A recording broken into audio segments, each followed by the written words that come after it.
Hello everyone, this is CJ Novo 992 and today we are back with another brand new video. Today's our video, we are here as always to break down, react and discuss the latest Rangers game. A Rangers game I can honestly sit back in this chair feeling the grey hairs just still growing into that nasher and confidently say I've never had to sit down, break down, react and discuss a Rangers game quite like what we just witnessed. And you know, sir, I'm just going to be brutally honest with you. I have absolutely no idea where to start with what we just witnessed, because the final score was Rangers 4, Antwerp 3, which in and itself would just be an incredible game. But what actually happened, the theatre, the drama, the VAR madness, the horrific, and I mean horrific, refereeing performance just added more and more layers to make what we just witnessed truly one of a kind. So one of a kind, by the way. There's no time for faffing about in today's video. We need to dive straight into the game recap, and coming into the knockout stages of Europa League football, you know that means VAR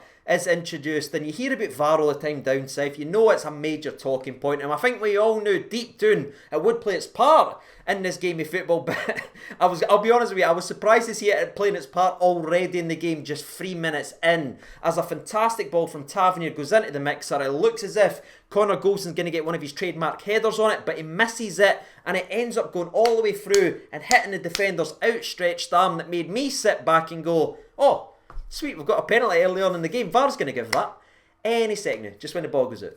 The ball's out now. VAR? Oh, like I get it, it would have been harsh to give it, but the rule is the rule, and we've seen plenty down south given on a weekly basis for that exact thing. His arm's out, it's no hit off anywhere, it's literally hit his arm. It should have been a penalty kick, so I was already soured by VAR at that point. But thankfully this game of football wasn't reliant on their decisions to make things happen, because as we spoke about in yesterday's preview, this is a team that's going to come at us, nip at our feet and try to make things happen. We talked about this being a basketball game, and if you look at the first 10 minutes of that, it's us going forward, hitting a shot of the bar. It's them going forward, hitting it just wide. We were well set up for a truly incredible game of football. But that feeling of this game is absolutely incredible. I'm enjoying watching us go about our business. Was slowly withered away within the space of 5 minutes, because all of our kind of anticipation and our excited smiles just started to take hits. The first one was in the 18th minute where we are too sloppy with the ball. They end up going down,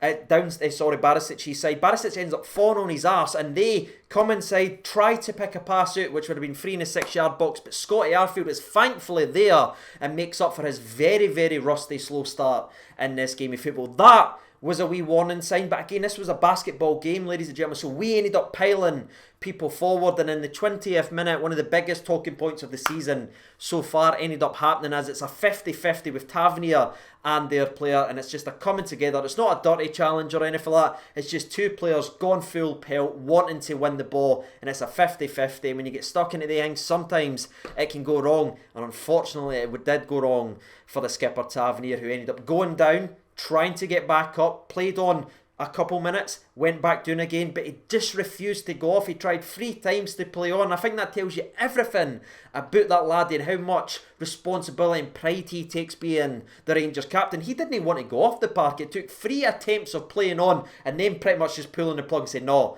you're coming off, to get him off. So I admire him. I've got so much respect for him, even more now seeing him try to play through, which is clearly a serious injury, but ended up limping off the park in the 24th minute of the game, and Balogun came in. And the injury for Tavernier, we'll touch on it very, very briefly, because I don't know too much right now, but from listening to the commentary and everything like that, it does look like it's an MCL injury. And again, I'm not want to confirm that or anything like that. That's what they were kind of talking about, and if it is, that could be up to 6 weeks we are without Tavernier, and that's maybe one of the best case scenarios. But I'm still going to keep my fingers crossed that it isn't as serious as that, and maybe it's just a wee tweak or a knock, and maybe it was a wee bit precautionary on that side not to take him out for the rest of the season. So fingers crossed, ladies and gentlemen, that is positive news about Tavernier, and if I do hear anything, I'll let you know down there in the comment section below. But as we said, Balogun came into the game of football, and that was an interesting decision, and it's probably one of the ones that you look at and say it should have been another young lad who's got a big potential in the game, but he pissed that up at the wall earlier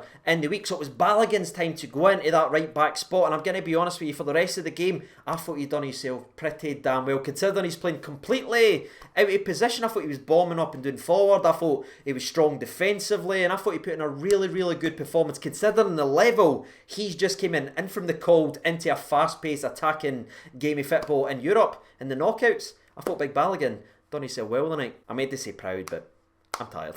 But thankfully I'm able to sit here and say that injury to Tavernier didn't derail us at all, because it was still us looking positive and looking to create things, because within 5 minutes of that substitution being made, it's down the left hand side, Barisic with a brilliantly timed through ball in behind that high line that if you watch the preview video, we spoke about that, ladies and gentlemen. That high line was there to just be exploited all afternoon, and that was the first time in the game, and Morelos goes through on goal clean, nobody near him, but his shot is very, very disappointing as he just hits it straight at the goalkeeper. That was the first major opportunity. But it certainly wasn't the last, because time after time within the next 5 minutes of the first half, that long ball was in a couple of times. It just wouldn't fall for Kamaru, or it just wasn't sharp enough, because himself, he is very, very rusty. I think when you look at him and Scotty Arfield's performance, I'm not trying to pick them out and say they played terrible or that, but you could tell that they've been injured and not played a lot of football, because they were just a step behind everyone else on the park tonight, in my personal opinion. And that kind of summed up Kamaru's first half before he eventually came off. But before we speak about another injury, we did finally get the breakthrough that we deserved, in my opinion, in the 38th minute, where once again it is a long ball to Kamaru, but he just can't quite get on the end of it. Again, everything was just kind of skipping by him or just clipping off him. It just wouldn't fall for him tonight. But instead of the goalkeeper kind of smuggling it and catching it, he ends up just palming it out to Alfredo Morelos, and the ball drops there. And to be fair to Alfredo Morelos, he knows he is going to get clattered by the goalkeeper. The goalkeeper's coming full pelt to take Morelos out this game and get the football away, and Morelos is brave, gets stuck in and flicks the ball out to Joe Aribo, takes the contact. The goalkeeper absolutely wipes him out, but the chance is created for Aribo, who's cool, calm and composed, and he simply passes it in to the back of net from outside of the box. Very good finish, very underrated finish, and it was 1-0 to Rangers. I'm thinking, right, that's finally a bit of positive news in this crazy first half. But that lead where we managed to get ourselves in front away from home in a European knockout stage without our captain and one of our most influential players was cut short in the space of 5 crazy minutes. And it starts off, this just sums up for me, because Barisic gets booked, right, for a foul that isn't even it's not a free kick. Ladies and gentlemen, I don't know what I'm supposed to sit here and say. It isn't a free kick by Barisic. Anyway, the referee gives it, even though VAR's there. But VAR's job, isn't it, for these types of things? Then what's the point of even being there if it can't quite clearly overturn a free kick that isn't a free kick? But anyway, it is a set piece for them, and they whip in a phenomenal ball, and it is, right, and it is a phenomenal finish as well. But for me, this right here is absolute criminal defending from a set piece from Rangers, and I've never said that once this season. This has been something I've praised so much in it, but it is. Barisic just lets his man run right by him, doesn't even mark him, doesn't even try to track him, just lets him get a free run in towards the ball, and Joe Aribo has to try and make up that space and cut off the gap, but that's no his man, that's no his job. And the big centre forward who we talked about in yesterday's video, who's played against us twice this season for Standard Liège before he joined Antwerp on loan, ends up making it 3rd time lucky with a fantastic looping header. But for me, that goal was clearly avoidable from Rangers if we were just defensively sound like we normally are, and maybe that's where we missed a guy like Tavernier. Yes, there's a brigade out there that says he can't defend or anything like that, but that man's vocal and he's a leader. We hear that all the time, and if you look at how we defended set pieces all afternoon and all game, there was clearly something missing, because we were bogging all game where we've been phenomenal all season. So I think that's one of the key areas that we're missing Tavernier's organisation and leadership. That goal for me is just terrible. And that takes us to the 45th minute, where you're just deflated and you're sitting back thinking, I can't believe we are going in 1-1 at this point. We've had so many half opportunities to already kill this game off, but to go in at half time 1-1 is absolutely sore on the old punching bags. But what happens next is actually crazy, because the referee puts up 4 minutes added on. That's important to remember, 4. ladies and gentlemen, right? And within the first minute of extra time, Kemar does go down. He hurts his calf once again. Again, this is a guy that's came back from a calf injury, and I think it's maybe just been too soon. He was struggling throughout the game, ended up coming off at that point. But he came off within 38 seconds of the first minute, right? So that's just basically a minute used of RE time. But what happens next is crazy. There's so many opportunities for the referee to blow the whistle. The game should be over, but it should be half time, or I should say, sorry. And for whatever reason, we just keep playing and we keep playing. It was almost like the referee just went, you know what, I can't be arsed. Let's just play the second half now, as we end up playing 7 minutes in total of RE time, an extra 3 on top of that. And you know, son, just before we even speak about the crazy penalty incident, I think it's summed up by the fact that we tried to bring Ryan Kent on for Kemar Roofe within the first minute of that, but we didn't even give the paper to the linesman, so we played with 10 men for 3 minutes before Kent came on the park, right? But anyway, we now go to the penalty incident, and this for me is why, alright, I sympathise now with English fans and everything who watch their teams down south and sees these penalties and Finn VAR and everything just doing things wrong, because this to me, originally I thought Stephen Davis swiped him, right? I originally thought he just ran up, kicked him and gave the guy an opportunity to foul. Then I saw the replay, which the people in VAR would have saw countless times, and Davis barely brushes the man, but somehow the bare brush ends up kicking this guy's feet up like that, like he's jumping back playing Max Payne, and he's on his arse screaming, and VAR looks at it and they end up giving a penalty. And for me, that right there is just baffling, because you had one clear handball that wasn't given, even though it would have been harsh on him, but that's the letter of the law. And then you have a guy that's clearly exaggerating and just jumping backwards and falling on his arse, hoping for a penalty that they do give. But anyway, 97.5 minute, the guy steps up and slams it in to the back. And what I found really funny is we didn't even get to reset, because the referee went, alright, we'll go in for half time now. Bogging, man. 7.5 minutes of extra time in the first half when we should have only played 4. Now, I'm not going to beat around the bush here, ladies and gentlemen. I could have cooked eggs and bacon on man Nasser with how pissed off and angry I was at half time, especially hearing the commentary and them showing it and them breaking it down. It just made it worse and worse and worse. But in the back of my mind, I went, I hope the players are feeling that angry and pissed off, because we saw throughout the first half that this mob just cannot defend if you turn and run at them. If you beat the one man that's on you, there's space there, and I just hoped and prayed that they would come out angry, and that's exactly what we got, ladies and gentlemen, as Steven Gerrard does it again, and this Rangers team comes out like an absolute house on fire. And what's quite ironic is in the 52nd minute we have our first opportunity in the second half, and this is the second time we've played to the 52nd minute, by the way. Go ahead and think about that one. But in this time it's Glenn Kamara. He turns his man and he drives forward at the defence, driving into the space. He's got Aribo on his right hand side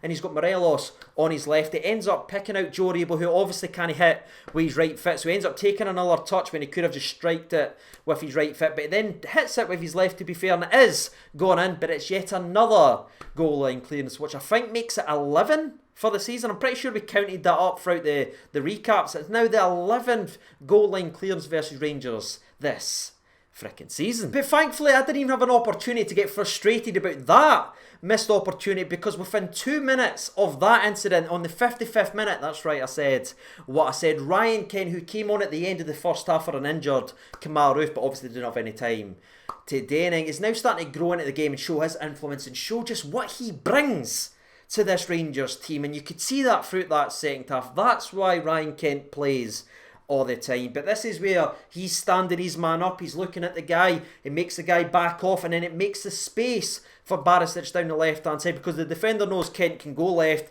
and he can go right, so he has to give him that space. Kent waits for Barisic. It's a nice little ball down to Barisic, who whips in a ball and it ends up getting deflected, and it looks as if it's going to fall right to the Nasher, the noggin, Alfredo Morelos for that trademark Barisic cross. Morelos header, connection of dreams, and just as he's about to put that big boy header onto the football, the guy just runs up behind him and just rips the shirt off him, and I'm screaming penalty. I'm up right now, I'm screaming, well, that's a penalty, referee. Somehow this duffer of a referee looks at that and says, nah, no penalty. So we end up needing to play another minute before eventually VAR's screaming at this clown going, are you serious, mate? I think you're terrible, but Jesus, he's ripping the shirt, go and have a look. Anyway, the referee ends up running and doing his wee plot to the monitor, and he kind of stares at it a couple, I don't know why I needed it a couple of times if I'm honest, but he stares at it, and he goes, oh shit, I better give that as a penalty kick. So we end up eventually getting a penalty kick, which was quite clear to see should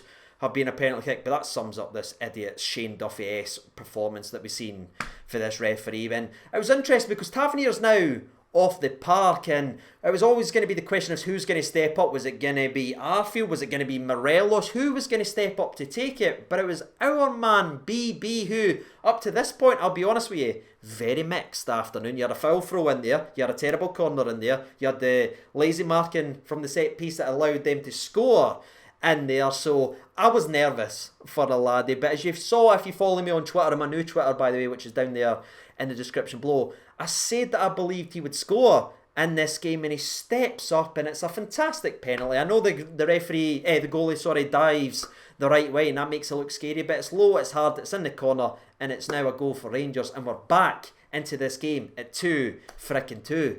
Game on. Which just proves right there that you can take Tavernier out of this game of football, but somehow, some way, Rangers will still have full back scoring penalties to silence the Ivory Coast flags that was screaming and enjoying this game at half frickin' time. But anyway, we're back in the game of football, and we are once again creating opportunities. We're getting people forward. That half opportunity, it just wouldn't fall for us. Then somehow, just out of nowhere, they go down the park with their first attack pretty much of the second half. They try and pass it down Scotty Arfield, but Arfield can't control the ball. It just bounces off him again. He was just quite rusty all afternoon, and from his inability to control the ball, it ends up getting passed into the middle of the park, and the big boy, to be fair to the lad, it ends up striking a ball that I don't know if it takes a deflection. I know the commentary was saying that, but it looks to me as if it's just an absolute error. It kisses the inside of the post. McGregor's got absolutely no chance, and they've stole that and are now 3-2 up, and sorry, what felt like just killed all our momentum, because all the positivity that we were doing up to that moment was gone in the second half. It was almost like we were playing winded a bit. Eventually changes were made as Ryan Jack, who was badly needed in this game of football, just his defensive awareness, his sharpness in and around the areas, we badly needed that man on the park. And I'm not just saying that as a silly wee fanboy or anything like that. I think we can all agree on that one. As much as we love Scotty Arfield, Jacko needed to be on that park at that instant, being in the positions where Arfield was. Allow Arfield to go forward and impact the game, but defensively, you've got to have Jacko in there, especially at this level. So Jacko ends up coming in and plugging the gaps in the middle of the park, and your man Hadji comes on the park, which I think we were all excited on, even though I was slightly disappointed we didn't get to see Scott Wright in this game. We still had more than enough quality in this game to get back into it, and despite it taking about 15 minutes, the chances started to come in the 80th minute. The first one falling to the man Hadji, as Barisic was just building himself into a game and getting better and better. He put his early mistakes behind him after that penalty, and he was starting to shine, because this here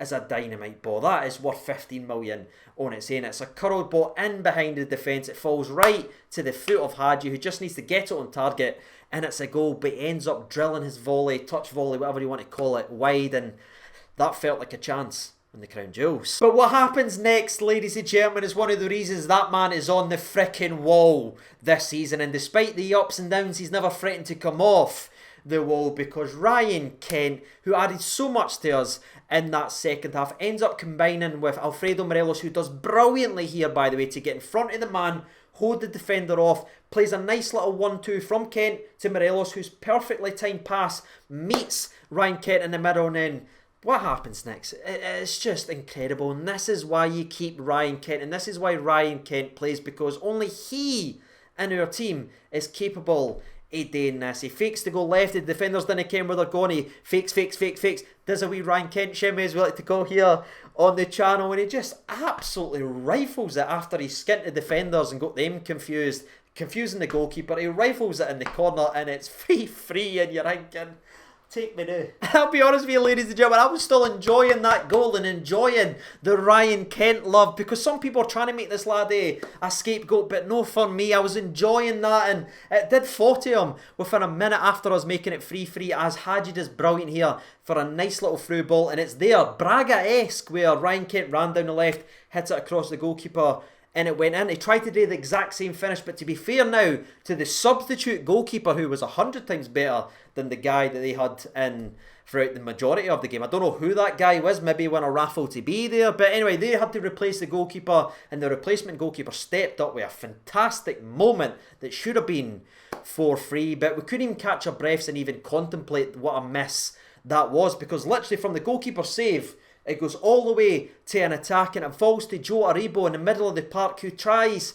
to just take a touch. And again, this is the defensive awareness that we've talked about a lot of Joe Aribo. It has turned its head a couple of times this season, and again, I'm not knocking the laddie, I just didn't like him in and around these positions. I didn't think you get the best out of the laddie having him in the middle of the park / having him in defensive areas, because he ends up trying to take a touch. It's a bad touch. He loses the ball, which allows them to run through on goal now late into the 80th minute, and they're gone through. Nobody's near them. The only man that can stop them and save us is Alan frickin' McGregor, but thankfully Shags is there with his shagger paws. He opens up that wee scrapbook and slaps another McGregor moment in there, because the big man is there when we need him at the most once again, and he keeps us in the game, and that's in the space of 60 seconds, nearly winning it and nearly freaking losing it. And as you may or may not be able to tell, the game right now is just all over the place. It's just back and forth, back and forth, back and forth. It was like the Roadrunner. All I could see was Meep, freaking Meeps, and this time it fell to Antwerp, where once again they get a free kick, a cheap free kick, but this one I think it is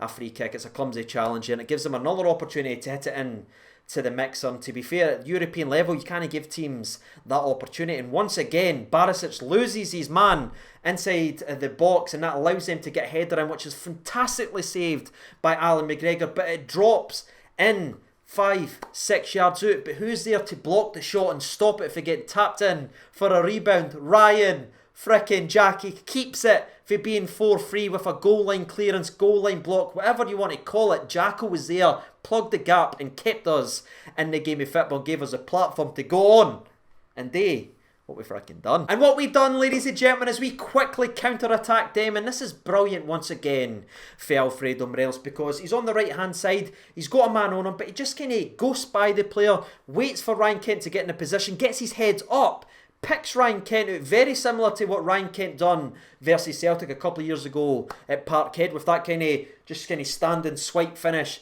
into the corner. That looks as if that's what he has done, but the defender ends up blocking it with his hands, stopping a clear goal scoring opportunity, which we all know what will happen with that. And it's just one of the incidents, it's just so fast, you're like, is the referee going to give it? Is VAR going to give it? I've lost faith in VAR, they probably won't, but it happened. Ladies and gentlemen, we get the penalty we probably should have had in the first half, even though it was harsh. We finally get it here as the defender's hand stops a clear-cut goal-scoring opportunity as that shot is going on target. And this is pretty much last minute, or which would have been last minute, but you know you end up playing another 9 minutes in Europe under this clown of a referee. But you talk about pressure on Barisic, right? He's already scored a penalty in this game. Again, he's had one of these games, but he steps up with all the pressure, all the eyes on him in the 90th minute there, with the goalkeeper, I don't know if you noticed this, but he was telling Barisic where he was gone, which is why after Barisic steps up and buries it top bin,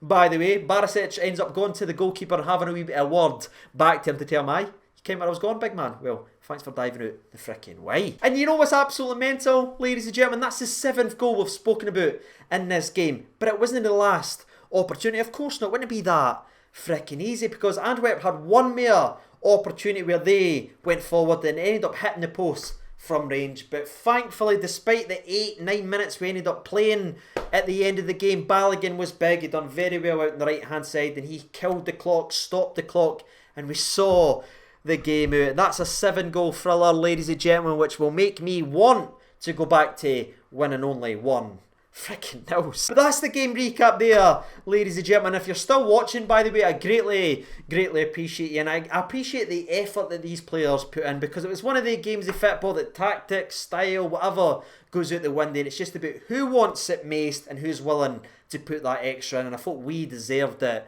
in the actual day. And I know Alfredo Morelos missed a massive sitter 1v1, but he was involved in every game. What did he get? Free every goal, sorry. Did he get 3 assists in the game? Phenomenal link-up play, build-up play for your man, Alfredo Morelos. Barisic, again, scored a couple of goals, but was a wee bit crazy and erratic with his performance. But for me, Gerrard got the subs spot on, and every single one of them added something into this game of football, which will go down for a very long time as being an absolute thrill ride in every aspect of the freaking word. And I know it's very, very late, but there is one last thing I want to talk about in today's video, and just remind everyone who is a channel legend enough to watch this part in today's video. That is now Steven Gerrard's 42nd match in charge of Rangers in Europe. He's only lost 5, ladies and gentlemen.